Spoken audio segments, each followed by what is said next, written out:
নমস্কার, welcome to পুতুল ভান্ডারের কিচেন। নিরামিষ এই সবজির ভাপা খেতে হয় দুর্দান্ত। একদিন খেলে তোমাদের রোজ খেতে ইচ্ছে করবে। নিরামিষ দিনে আমরা ভেবে পাই না যে কি রান্না করব। খুব সহজ পদ্ধতিতে খুব সাধারণ একটা সবজি দিয়ে এই ভাপাটা যদি তোমরা একদিন খাও, তোমাদের রোজ এই ভাপাটা খেতে ইচ্ছে করবে। ভাপাটা এতটাই সুস্বাদু হয় আর দেখতেও যেরকম লোভনীয় হয়, খেতে একেবারে দুর্দান্ত লাগে। আর এটা গরম ভাত দিয়ে বা রুটি দিয়ে খেতে অসাধারণ লাগে। তা আজকে ভাপার রেসিপিটা সম্পূর্ণ দেখার অনুরোধ জানালাম।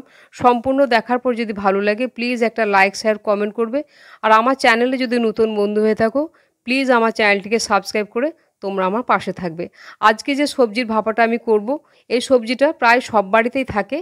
আবার এই সবজিটা অনেকে খেতে চায় না, তাদেরকে যদি এই সবজিটা ভাপা করে দাও তারা দেখবে একেবারে আঙুল চেটে পুটে খেয়ে নেবে। ভাপাটা দেখতে যেরকম সুন্দর হয়, খেতেও একেবারে দুর্দান্ত হয়। তা ভাপা রেসিপির মূল উপকরণ হচ্ছে মশলা। প্রথমে মশলাটাকে আমি বানিয়ে নিচ্ছি। তার জন্য একটা মিক্সির জার নিয়েছি। মিক্সির জারের মধ্যে চা চামচের হাফ চামচ দিয়ে দিচ্ছি হলুদ সর্ষে, আর ওই চা চামচের হাফ চামচ মেপে দিয়ে দিচ্ছি কালো সর্ষে। দুটো সমপরিমাণ দিয়েছি। দু রকম সর্ষে দিয়ে করলে ভাপাটা খেতে বেশি সুস্বাদু হবে। আর টেবিল চামচের এক চামচ দিয়ে দিচ্ছি পোস্ত। এই ভাপাটাতে পোস্তর পরিমাণটা একটু বেশি দিতে হবে। শুকনো অবস্থায় এগুলোকে একবার একটু মিহি করে একটু ঘুরিয়ে নিলাম। এখন এর মধ্যে আমি ঝালের জন্য দিয়ে দেবো দুটো কাঁচা লঙ্কা। আমার কাঁচা লঙ্কাগুলো খুব ঝাল এগুলো, তা ঝালটা তোমরা তোমাদের পছন্দ মতো কম বেশি করে নেবে। আমি পরে আবারও কাঁচা লঙ্কা দেবো। আর একটা ছোটো সাইজের টমেটোর অর্ধেকটা এইভাবে একটু ছোটো করে কেটে নিয়েছি, টমেটোটাকে দিয়ে দিলাম।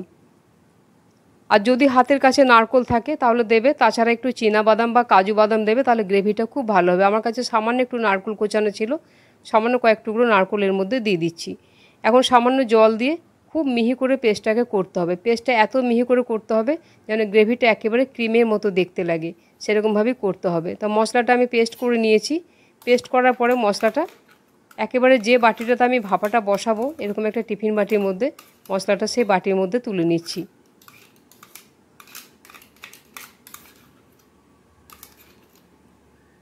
এখন এই মিক্সির জারটা ধুয়ে কিছুটা পরিমাণ এখন জল আমি দিয়ে দেবো এর মধ্যে। এখন এই জলটা দিয়ে দিচ্ছি, পরে যদি আবার জলের প্রয়োজন হয় তাহলে পরে আমি জল দেবো আবার। এখন এতে দিয়ে দিচ্ছি চা চামচে হাফ চামচ হলুদের গুঁড়ো, আর পরিমাণ বুঝে নুন দিয়ে দিচ্ছি। সবজির মধ্যে আবার একটু আমি নুন দেবো। আর এখানে দিয়ে দিচ্ছি চা চামচের এক চামচ পরিমাণে চিনি। এই ভাপাটা একটু মিষ্টি মিষ্টি হলে খেতে ভালো হবে, নিরামিষ এটা ভাপা। আর কালারের জন্য দিচ্ছি খুব সামান্য পরিমাণে একটু কাশ্মীরি লঙ্কার গুঁড়ো। এটা ঝাল হবে না, দেখতে সুন্দর হবে, তার জন্য এটা দিলাম। আর সামান্য দিয়ে দিচ্ছি অল্প একটু কালো জিরে। আর দিয়ে দিচ্ছি চা চামচের এক চামচ দিয়ে দিচ্ছি সর্ষের তেল।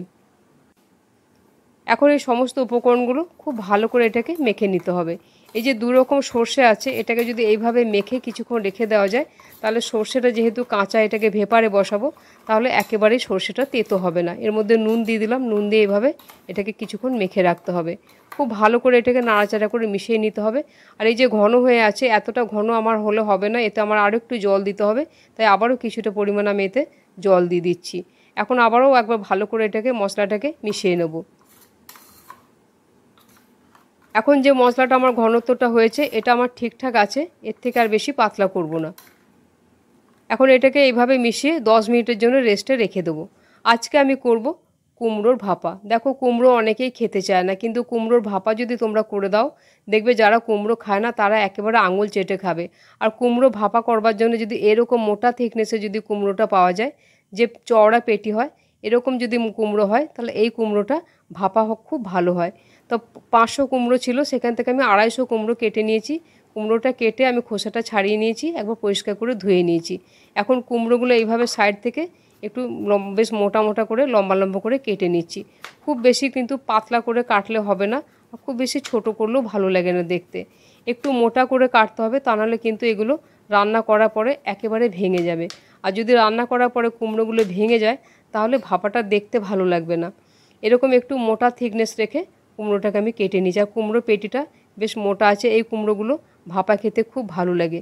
এখন এই কেটে রাখা কুমড়োগুলো একটা থালার মধ্যে আমি তুলে নিয়েছি।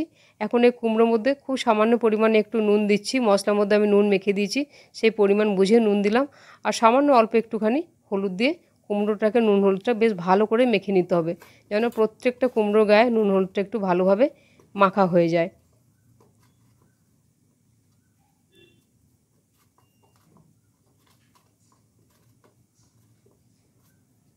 বেশ ভালোভাবে এটাকে মেখে নিয়েছি।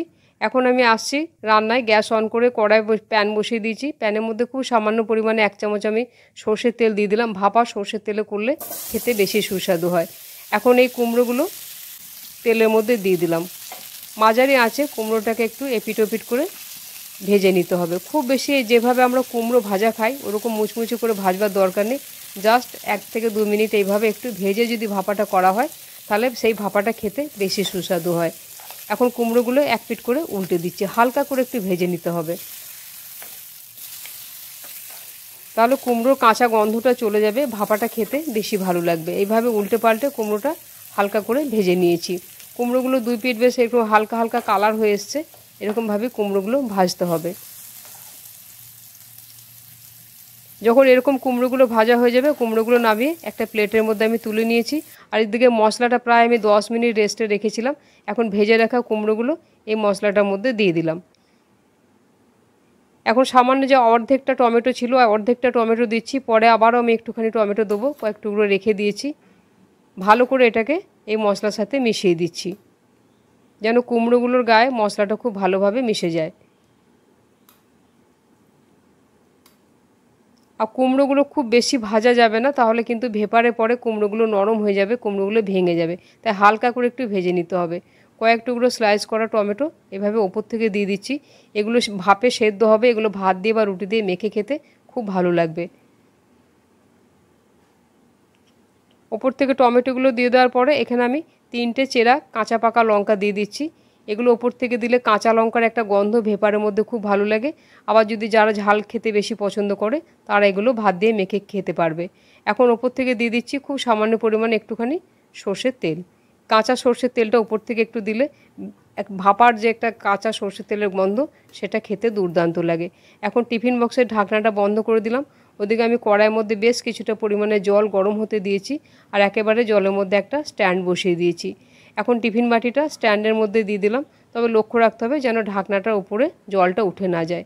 এখন মাঝারি আঁচে এটাকে ঢাকা দিয়ে 5 মিনিটের জন্য রান্না হতে দেবো। কুমড়ো খুব নরম, খুব বেশিক্ষণ রান্না করলে কুমড়োগুলো ভেঙে যাবে।